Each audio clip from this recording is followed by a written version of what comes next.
The Honorable Justices of the Supreme Court of the State of Iowa. Hear ye, hear ye. The Honorable Supreme Court of the State of Iowa is now in session. Good morning, everyone. Please be seated. We are here today for the submission of 3 cases this morning. State of Iowa versus Vanessa Gale is hereby submitted without oral argument. And before we get started, I'm going to recognize a pretty full room. If you raise your hand if you're from Audubon schools. Oh, the left side of the courtroom, which is like a wedding, brides and grooms. All right, Dallas Center Grimes. I think Audubon outdid you, and they're a much smaller school. Yay, Audubon. Good job.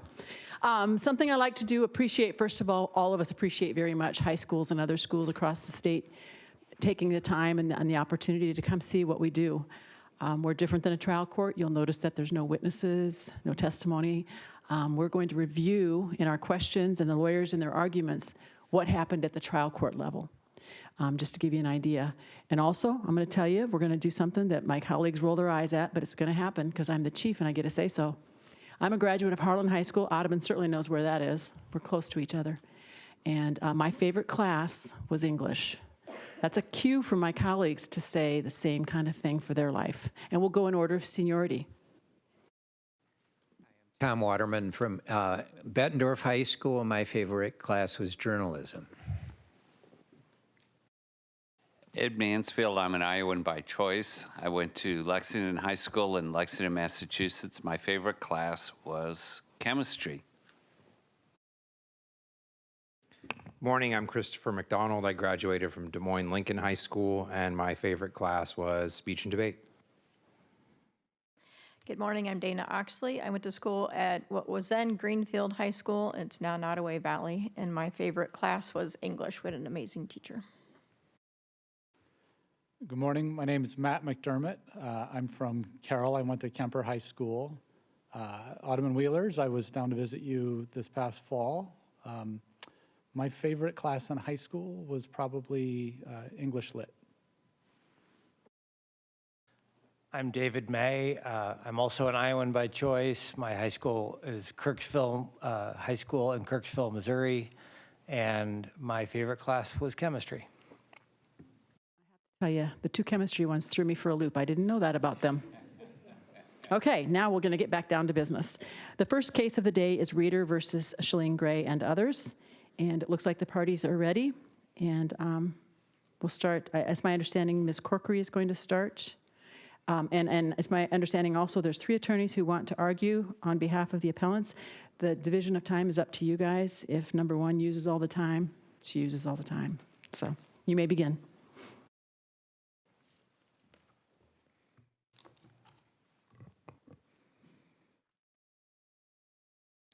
May it please the court. My name is Holly Corkery, and I represent the appellants, City of Marion and Joseph McHale, in this appeal. I'm joined by counsel Bridget Penick, representing Doug Slaggel, and Ms. Flaherty-Tarpey, representing Shalene Gray. We'll be splitting time and the issues this morning. With all due respect to Judge Clay and the city's and Mr. McHale's motions for summary judgment should have been granted on all claims. Instead, the district court denied the motions for summary judgment on all claims except the plaintiff's constructive discharge claim. In granting summary judgment to the city on Rheeder's constructive discharge claim, the district court held that Rheeder could not have possibly believed there was no possibility that the city would respond fairly to her concerns. As our briefing demonstrated, and as I'll discuss here with you today, the city and McHale always responded fairly, promptly, and appropriately to Ms. Rheeder's concerns, and summary judgment should have been granted to both the city and McHale on all of her claims. I want to talk first about Ms. Rheeder's harassment claims against the city. Simply put, the undisputed material facts underlying her sexual harassment complaint are that an employer, here the City of Marion, with a sexual harassment policy provides the policy to an employee, here Ms. Rheeder.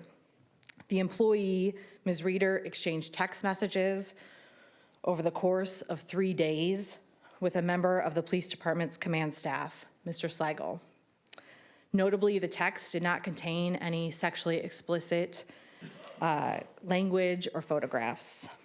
After 3 days, Ms. Rheeder communicated to Mr. Slaggel that she wanted the text messages to stop. At that point, the text messages stopped. Approximately a week later, Ms. Rheeder made a complaint. The complaint was investigated by then Chief McHale. Chief McHale didn't find that any violations of the sexual harassment policy had occurred. He issued training memos to both Rheeder and Slaggel, advising them not to text each other any further.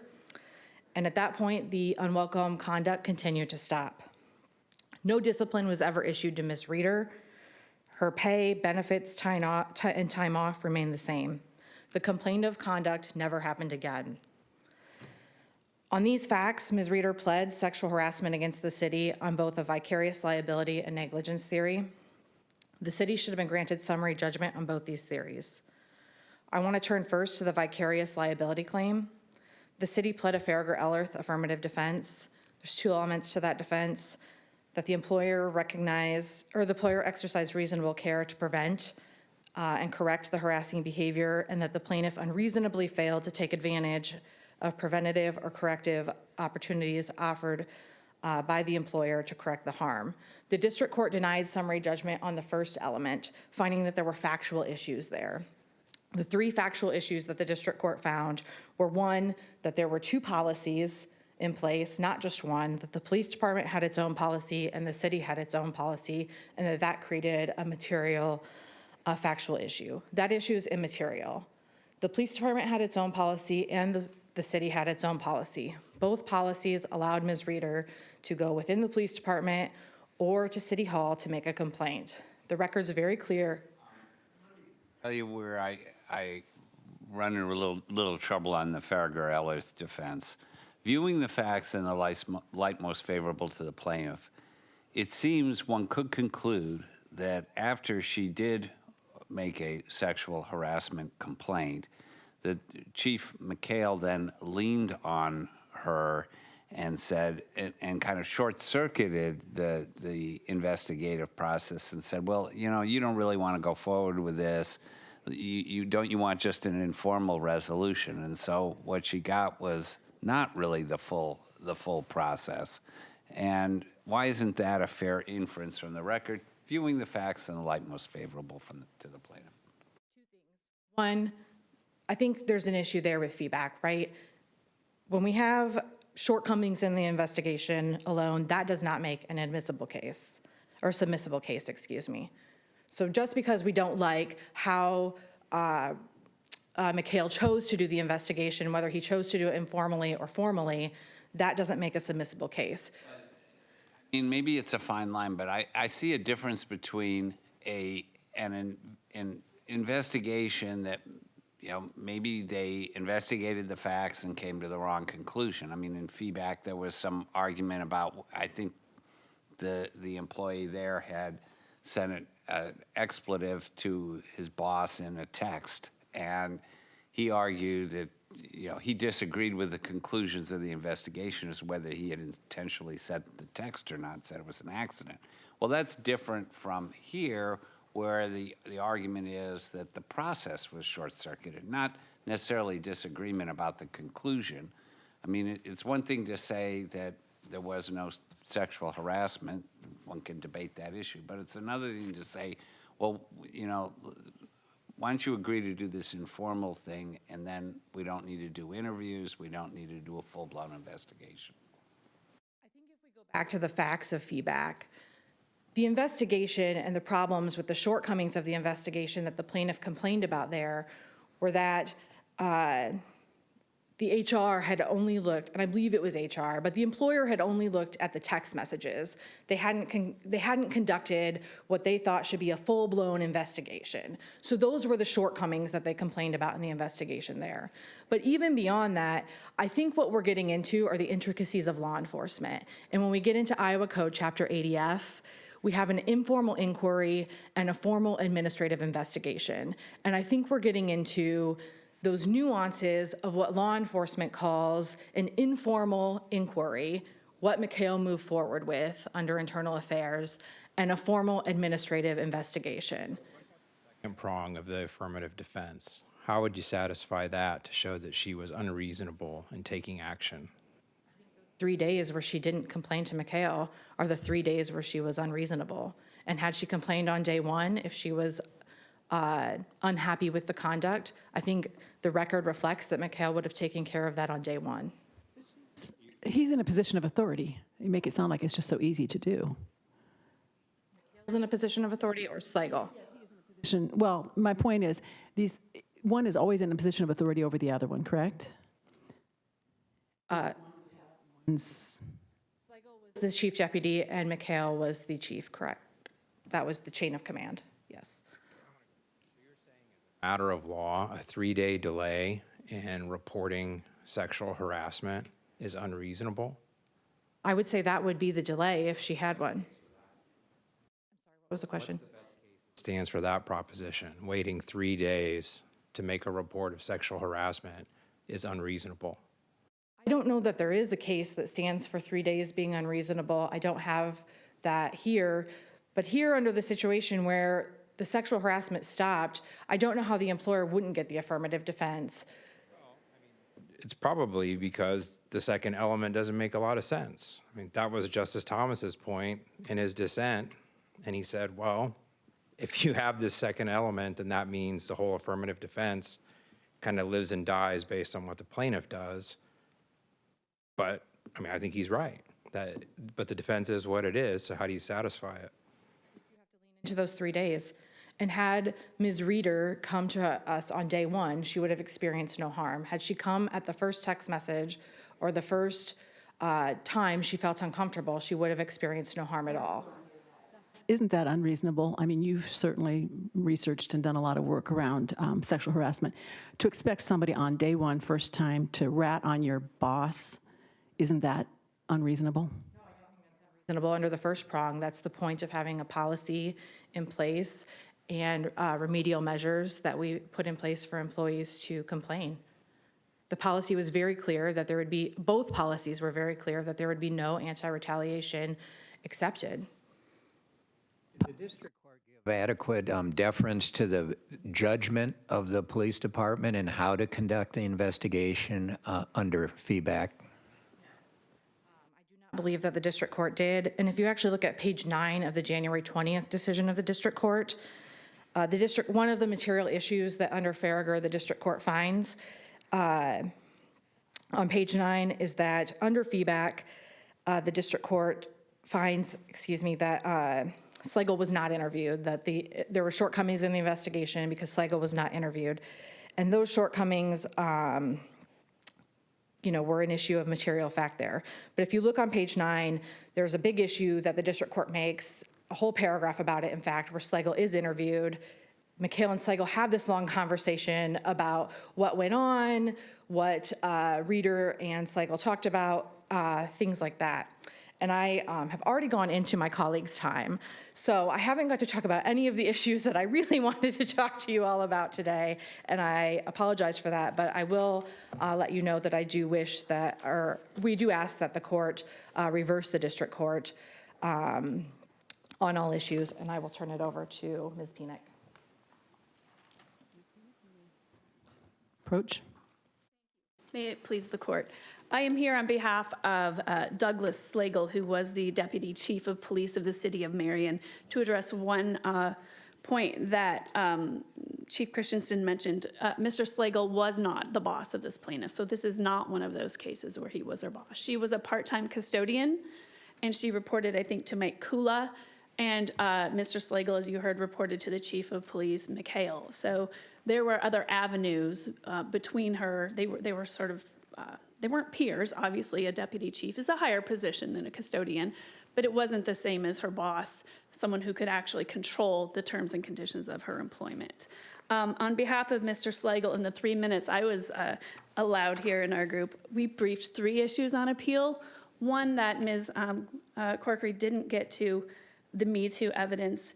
I think for all of the issues that I have here, all we need to do really is look at the White versus State of Iowa case that you all decided after this case was decided by Judge Clay. We did submit a supplemental authority notice about this last June.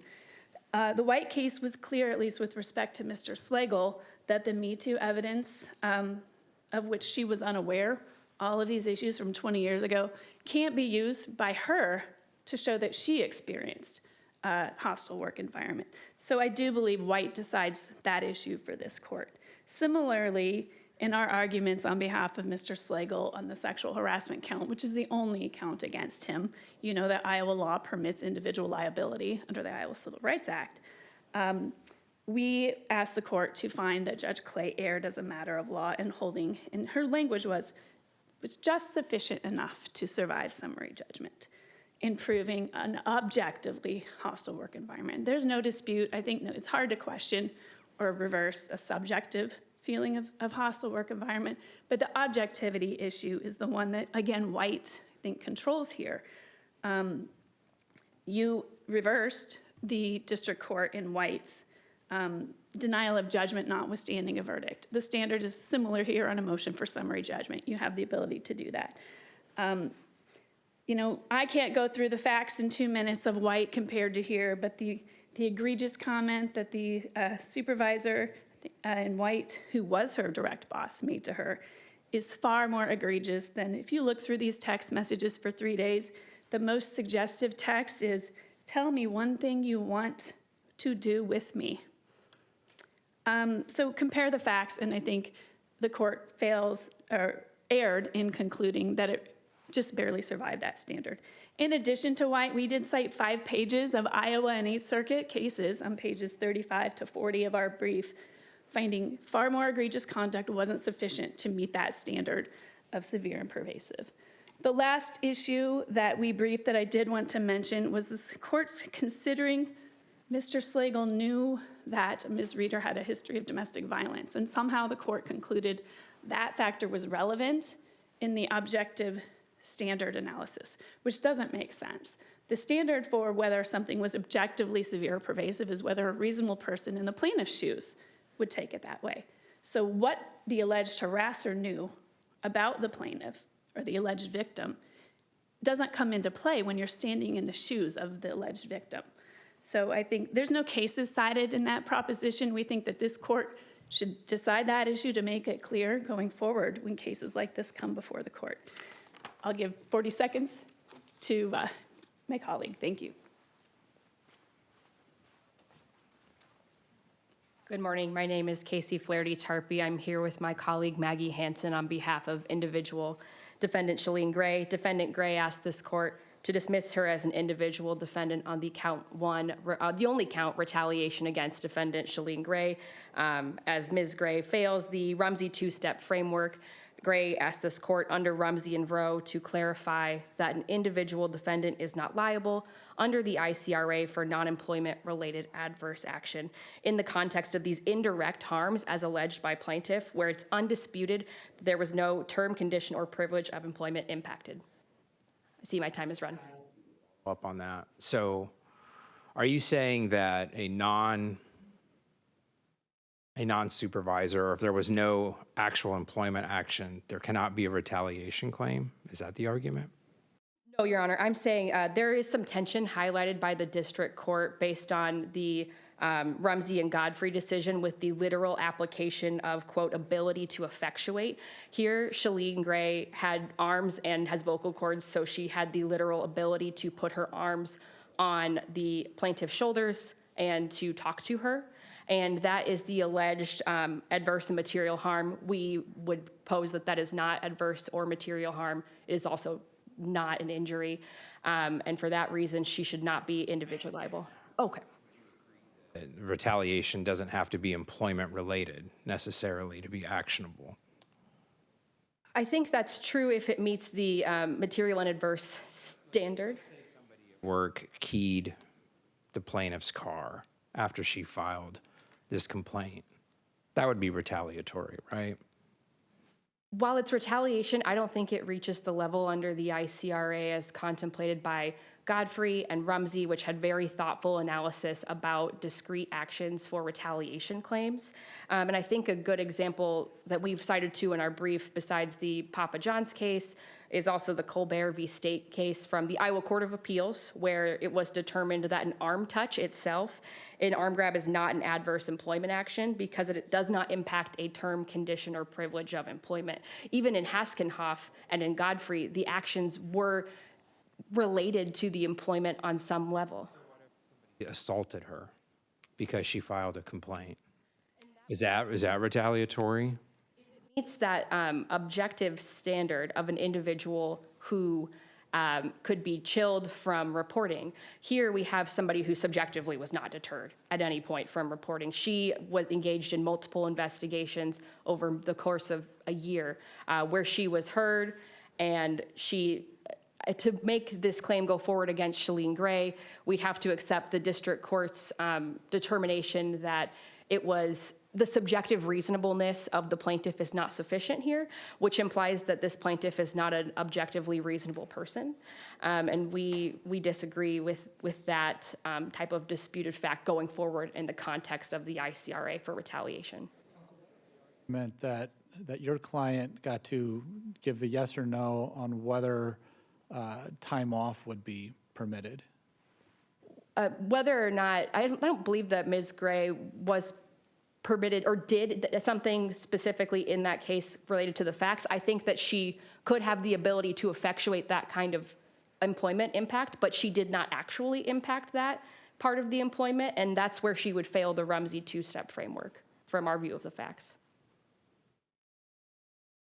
If there are no more questions, we would just ask that the court dismiss defendant Shalene Gray from this matter.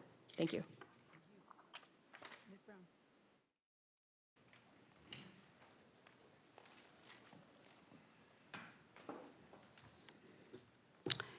Good morning. My name is Ann Brown. I represent the plaintiff Valerie Rheeder in this case. May it please the court, please my many opposing counsel.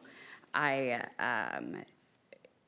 want to start, obviously, as you're well aware, we're here on interlocutory appeal. We have not tried this case. We have a lot of factual disputes that are well documented in the record. What we believe the facts will show at trial and what the district court appropriately held we'd presented sufficient evidence of at summary judgment is that defendant Doug Slaggel had been sexually harassing both civilians and employees of the police department over a 25-year career. He'd been investigated on multiple occasions. There'd been multiple complaints. He had then, yes. That evidence is relevant under our White case compared to some of the Eighth Circuit cases. So the question of in White was whether or not sexual harassment for which the plaintiff was unaware would be sufficient to prove that she was subjected to a hostile work environment. The question in this case, and the conclusion was, well, she can't base her own sexual harassment claim on what she didn't even know about. The question in this case was the city negligent, and can they prove their Fahringer Ella defense? Because there's two parts to this. Of your client, and in proving whether what happened to your client meets the objective test for sexual harassment under the law, we can only look at what happened to her that she was aware of, not something that she had no knowledge of, right? And the district court said, that the evidence in question may not be admissible to defendant Slaggel, or against defendant Slaggel, but it's admissible against the city. And, we were set to try these together, and I believe the district court gave the option of, are you going to move to by? First of all, you have to show harassment, or we don't even need to reach the Fahringer Ella defense. Isn't that right? Your Honor, and in this case, what we have as conduct is we have the deputy chief of police soliciting the custodian at the police department on multiple occasions for sex. and that is sufficient to generate a jury question on whether or not she was a victim of sexual harassment. Have the benefit of White, it was decided later. Did the district court rely on any of the other Me Too evidence in finding a fact question as to harassment? Okay. Are the texts alone enough to get you to the jury on harassment when it's within a 3-day period and it stopped when she signaled stop?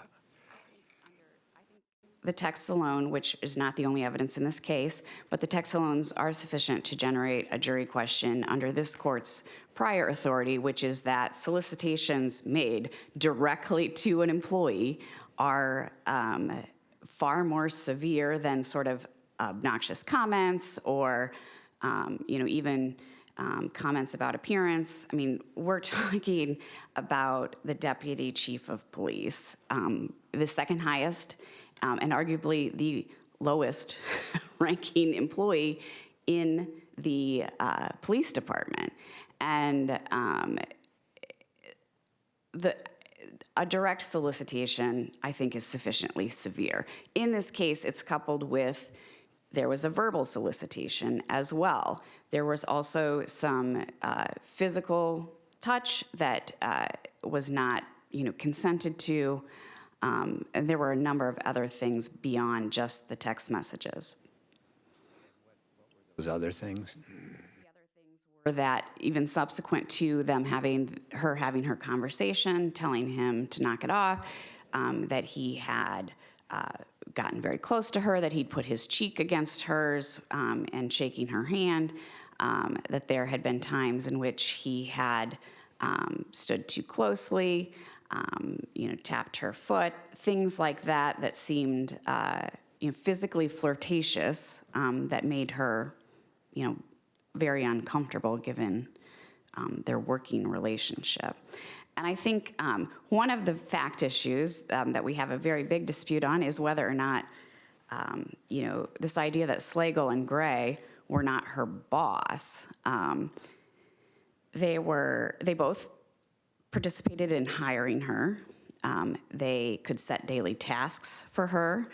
The fact that they would need the chief's approval to fire her is not dispositive of whether or not they were her boss. I think in most companies that a direct supervisor requires some sort of HR approval or whatnot to be their boss or to fire someone. Claim against Gray, and what is the best evidence in support of that claim? Sure. So for Defendant Gray, the evidence is that on 2 occasions she isolated Valerie. She put her hands on her. She very aggressively and raised her voice and told her that she never should have made this report to the chief. She should have come directly to her. Basically reiterating her claim that she'd made, or her statement that's undisputed that she made at the beginning, which is, you're not here to meet a man, she then told her it must have been nice, and then she threatened to get her, something that Gray then went on to do with another employee who Valerie had told. You said she isolated her. First of all, everything you said is reportedly mentioned to Rheeder. Who would want that in front of other people? So isn't that the right thing to do for someone to pull another aside to have that kind of a candid conversation? I think that the isolation, perhaps, but Rheeder felt as though she could not leave, so she was blocking the door. So putting her aside and not in the ear's length of anyone else, I think is reasonable. But another comment that you made, you should have come to me first. Is that what the policy was? Is that the right thing to do, the pecking order? What was the policy, and was it written? So our client, when they say she received the sexual harassment policy, this was something that she received after she'd reported the harassment, and there's a dispute as to whether or not it's after the attorney Franhaus's investigation began that then all the employees received the sexual harassment policy. So the policy with the city's policy was to report to HR. The police department had it the report was to be made to the internal affairs officer. He was correct to go to her first, correct? Internal affairs officer, no. Exactly. Policies would have required her to go to her direct supervisor. About these interactions between Rheeder and Gray. I mean, you would agree that under our law, to have a retaliation claim, I think we've said there must be actual injury or harm to the plaintiff. That's what we said in Godfrey. So your argument is these sort of aggressive conversations are enough to establish actual injury or harm? The test is whether or not it would dissuade a reasonable employee. Right, that's 50% of the test. Here's what we said in Godfrey. We said there must be a material adverse action. That is, the adverse action must produce an actual injury or harm to the plaintiff. And then we went on and said, and the actual injury or harm must be sufficiently severe that it would dissuade a reasonable person from making or supporting an allegation of discriminatory harassment. So there are two things. There has to be harm, and there has to be harm that would dissuade somebody from making a report. I don't think you have the first thing. That's where I'm at. Witness deposition testimony who witnessed Rheeder immediately following this as being very shaken up. We've also presented employee from other police officers that following this incident, she was withdrawn. She wouldn't speak with her co-employees. She was a completely changed person. Of multiple officers have testified to that, and that's in the summary judgment record. So I think threatening an employee and causing them, fear and angst is sufficient harm. Claim that you're making? So we have made both. We've asked that. Retaliation. With regard to retaliation, we have a claim, or the district court found that these two actions considered separately were sufficient to generate a jury question on whether or not there was actual harm, but that also that the jury could be instructed that they could consider them all together to determine whether or not there was retaliatory. Separate. Did you amend your pleading? I know the district court said you could. Okay. To include that whether those actions and then some other actions which the district court found were not sufficiently alone were not sufficient to submit to the jury on retaliation, but that they could be considered together in the issue of creation of a hostile work environment in retaliation.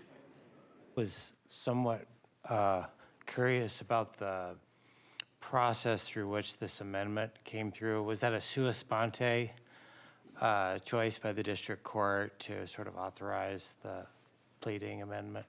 What the district court did was they asked, they gave us leave to file a motion to amend. The district court concluded that based on the initial pleading, she didn't think that amendment was necessary, that she thought that both claims were encompassed in the petition under our notice pleading rules, but that we could file a motion to amend to avoid the issue, and that's what we did, and the motion was granted. You hadn't requested leave to file that motion, or you had? We hadn't before the district court told us that we should. Yeah. On the other issues, one of the main things I want to talk about with regards to both the negligence and the Fahringer-Eller defense that seems to kind of get forgotten is that it's not just, reasonable action to respond to a complaint. It's that there needs to be reasonable action to prevent sexual harassment. And if what the police department's conduct in this case is deemed reasonable, I mean, there essentially would be no case that would rise to that standard. They had been notified from, the city manager had received a letter from an officer that Doug Slaggel created an atmosphere of sexual harassment. The chief of police had been notified of that. They'd had received several complaints. They'd taken, he had minor disciplinary action, but he'd then subsequently been promoted. As far as the issue with this investigation, what the district court actually found is that there's a fact question about whether any investigation was conducted, because Does the fact that the harassment stopped fit into your analysis? the harassment stopped is, and we've cited to a number of cases, is not dispositive of whether or not the employer's actions were reasonable. Preventative part rather than the corrective action, right? So you're saying that they had obligation to prevent the harassment. That's what your focus is, rather than correcting the harassment. They had an obligation to be, the question is not, was the action corrected? The question is, was the city reasonable in the actions that it took to correct the action? And our position is that the city didn't do anything other than issue a warning to both parties, telling them that they could be fired if they... Right? On that document, if we find that, that McHale's letter was a training memo and not a warning, does the claim against McHale fall out?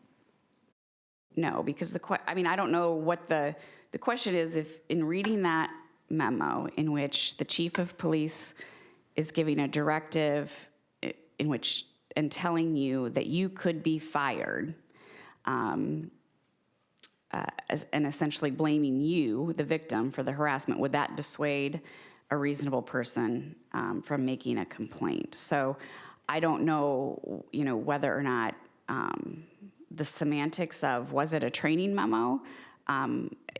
It said, do this or you'll be fired, as opposed to a written warning. I'm not sure that that's determinative of the issue.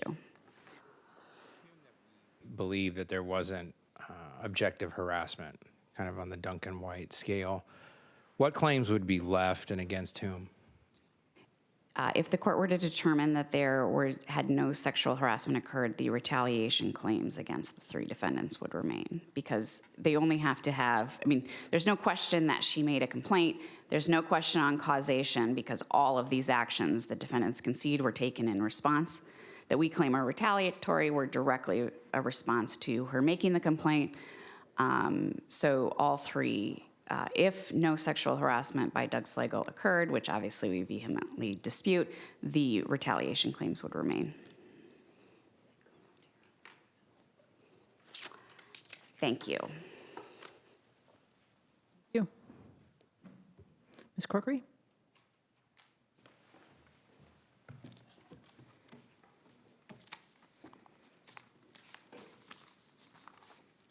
Thank you. I want to first turn back to the preventative measures of our Farragher-Ellerth defense, and then hopefully quickly I'm going to pivot to some other issues that I had hoped to talk about initially. I want to draw your attention to the appendix at page 672, where on August 6th, during her onboarding, Ms. Rheeder signed that she had been made aware of the City of Marion policy manual and that was available to her anytime online, where all of the policies were located. Then I want to draw your attention to the appendix at page 83, where regarding complaint procedures with the police department policy, Ms. Rheeder was directed that any employee who believes he or she is being harassed should report the incident to their supervisor within 5 working days, which would have been Ms. Gray here, to address those issues that were discussed during Ms. Brown's argument. It was provided by plaintiff's counsel sequestering the person who she was reporting to, whether it was policy or not. What are the other things she mentioned? Can you address those? I am also concerned about the Gray charge or complaint. On the issue of the isolation when she was, the complaint procedures when she was drawing her to talk about those issues, to not talk about them to anyone else, I think a lot of this can be derived from the fact that we're in a police department and that this was being handled under Iowa Code Chapter 80F. The police department is thinking about this as an internal affairs investigation. And when we are dealing with internal affairs in a police department, we don't talk about them because they are confidential matters. So Gray, thinking she is doing the right thing, tells Ms. Gray not to talk about this, wants to find out who else she had told about this.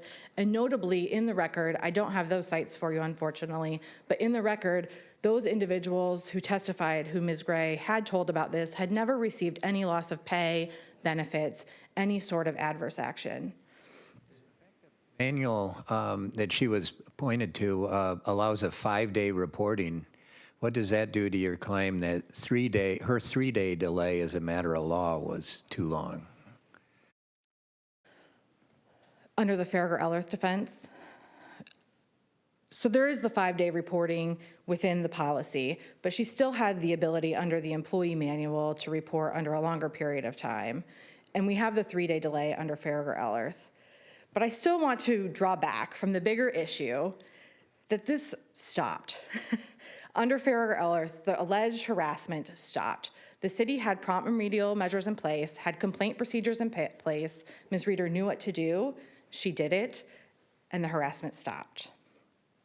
I do want to take my last 2 minutes to talk about the evidentiary issues that Ms. Brown talked about. The fact issues that were drawn out on the negligence issue for the city. The district court relied on hearsay and Me Too evidence in doing so, and finding fact issues there. The court relied, in relying on hearsay, the court relied on what other people had told Ms. Rheeder and what other people had told witnesses, and also the Haas memo.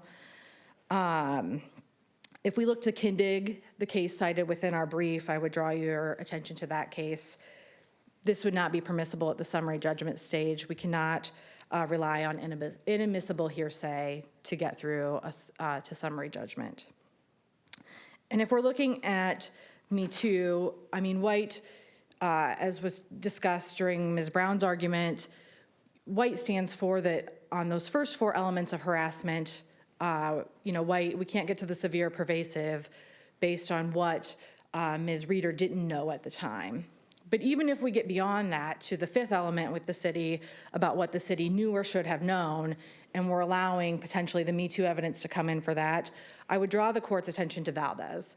And I think that under Valdez and those 4 factors that are drawn out there, the evidence doesn't come in under any of those factors. None of the individuals that Ms. Rheeder brings forward with Me Too evidence are similarly situated to Ms. Rheeder. None of the acts are the same or at all remotely close. Nothing's close in time. We're talking about events from the 1990s, 2007. The most recent event was 5 years prior to Ms. Rheeder's employment. So under those Valdez factors, this isn't relevant evidence, and it shouldn't be admissible. And without this evidence, none of these facts would have been in, and summary judgment would have been granted for the city on this negligent claim as well. I see I'm out of time. I ask that the court reverse the district court and grant summary judgment to the defendants on all claims. Thank you. Justice Shalene Gray et al. Is hereby submitted. And we will have just a couple minutes here before State of Iowa versus Clark.